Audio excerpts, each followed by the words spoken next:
Hello everyone, I am Crawlers and this is another episode of Ridiculous Loadout.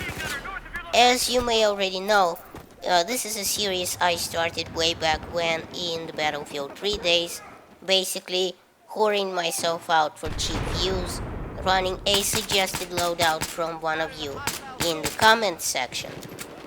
Now, mostly, this is a not so tactical series where most of the loadouts are either troll or bad or just plain ugly looking.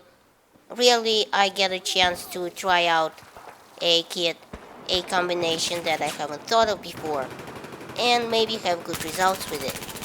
Mostly not though. So, today comes a loadout containing one of my favorite primary weapons, the MP7, and one of my least favorite pistols, the FN57.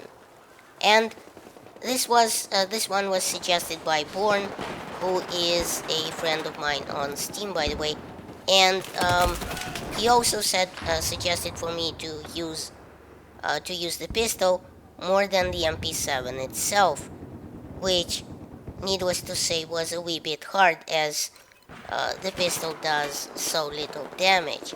So the MP7 in real life is made in Germany by Heckler and Koch, and it uses the interesting 4.6 by 30mm ammunition that's, quote, virtually exclusive to the MP7. Obviously the MP7 is a badass Uzi looking gun with the magazine going right into the handle, and it's a favorite of movie makers and game developers alike. And as far as Battlefield goes, you remember it was included in Battlefield 3 before it was included in Battlefield 4. And its stats are mostly unchanged since Battlefield 3. Its damage is still a maximum of 20, which drops off to 11.2. But what did change though is that the damage now begins to drop off earlier at 8 meters and ends its drop off later at 60 meters. It also got a very healthy increase in vertical recoil, which is now 0.35 degrees per shot, and also 0.2 left and 0.4 right. Needless to say, it's uneven and therefore likely to pull the gun not straight up but a little to the side, making it harder to control over long bursts.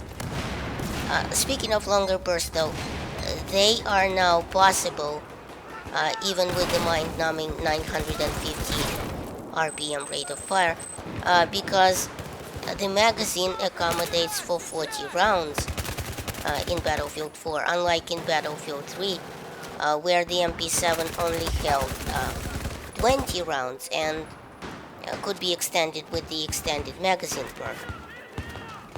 In real life, it could be fired holding it with one or two hands because, it's the magazine goes right into the pistol grip, which it can be because of the folding grip in front. In Battlefield 4, this grip is standard and obviously nothing can replace it in that slot, which is nice. They patched it a while ago so that to show the default grip as selected in the loadout screen of Battlefield 4. And I like that they did it because it shows, the grip as an intentional accessory now. Up close and personal though, this little PDW cannot be beat. It puts down immense amounts of lead up close, but the problem is that like all PDWs, it doesn't do all that well at range. Now, for some reason, only known to the almighty DICE developer in the sky, they made PDWs in Battlefield 4 an engineer-exclusive weapon, unlike Battlefield 3, where it was, an all-class weapon.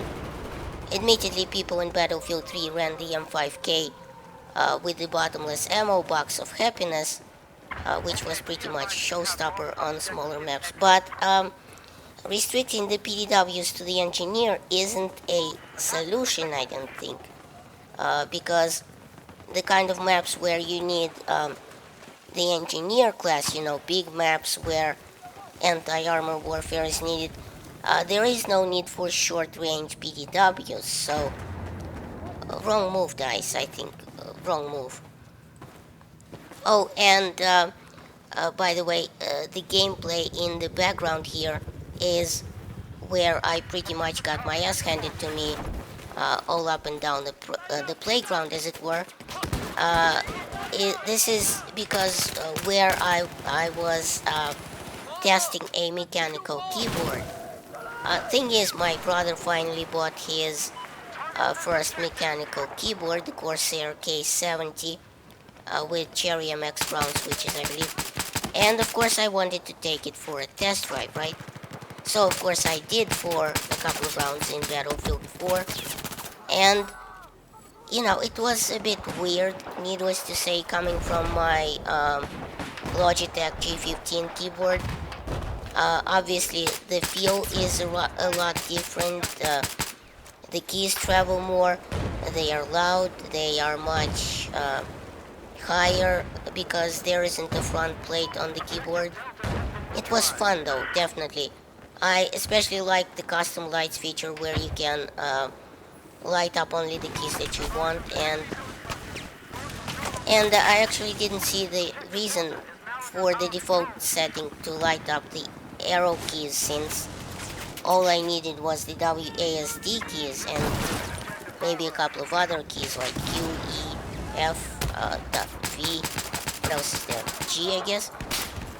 No, but the reason I was massacred mostly was because I was holding the keys differently, so to speak. See, the reason where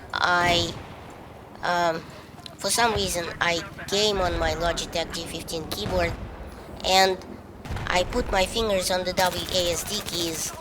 I sort of contort them in an outward twisty shape that almost makes me look like I've been disfigured in an industrial accident of some type. Also, the way I hold my fingers over the W key sort of makes the Q key be constantly pressed halfway, which doesn't exactly activate it but all the time, but much more often than I'd like.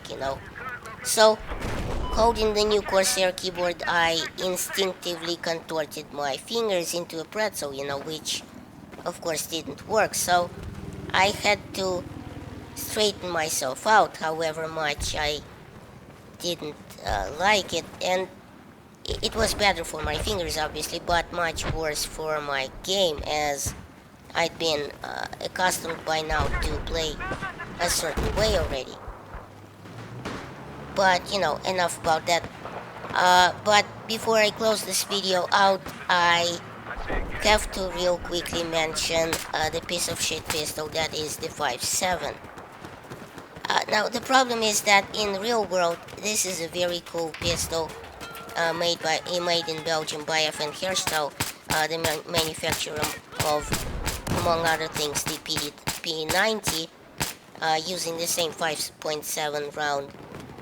But whereas in real life it might be a pretty cool pistol, in Battlefield 4 its stats are pretty terrible.